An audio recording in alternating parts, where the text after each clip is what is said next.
And there's a couple of things that I realized, and I thought I want to share these on this podcast because I think that it's so amazing how quickly our brain can slip out of being present and being focused and slip into judging and telling ourselves like you're not doing enough and it's not good enough and this isn't going to be fixed and this doesn't work and all of those things that never ever serve us, right? That's those kinds of thoughts aren't going to help you move forward. They're not going to help me move forward in life. They're not going to support my healing. And so it's important first to become aware that these thoughts are happening. It's important to become aware that I was kind of judging like that as if there were different times, right? Because is it true that time I spend on healing is different than time I spend on my job, with my family, in my free time, whatever? Is it true that these things are kind of cordoned off? Or isn't everything that I do a part of my healing, right? And when I saw that, I thought, ooh, that's really interesting because I am putting pressure on myself to do specific exercises throughout the day for a certain amount of time, right? Read this much, meditate this much, do this around taking my medications.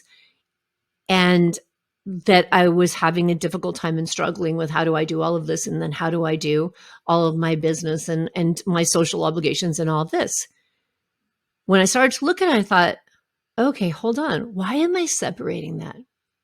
Why is it that we sometimes say like this time does this and this time does that? As if it's okay to say, for the first hour and a half in the morning, it's my me time and that supports me. And then for the next 13, 14 hours of the day, it depletes me.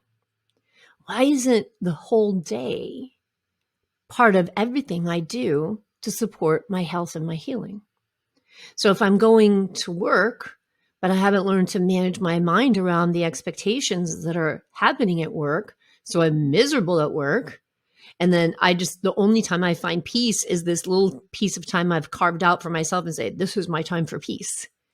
If I'm with my children or I'm with my spouse or in any other situation and I haven't managed my mind around that relationship and I haven't invested into making more constructive communication happen in those relationships, manage my temperament around those relationships. And so I feel totally stressed out and my chest is constricted and I think, oh my God, I just need a glass of wine.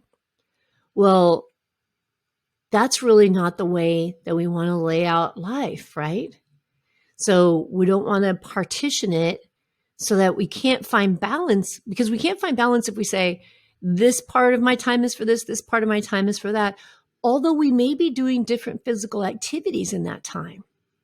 If the underlying thread is everything I do is done to support my healing, how do you carry that thread through your life, participate in the things you need to do or choose to do, choose to work and be with your children and be with your spouse and be with your friends or travel or whatever it is you choose? And how do you carry that thread and maintain that sense of peace and that sense of being a priority to yourself and treating yourself with grace and with compassion?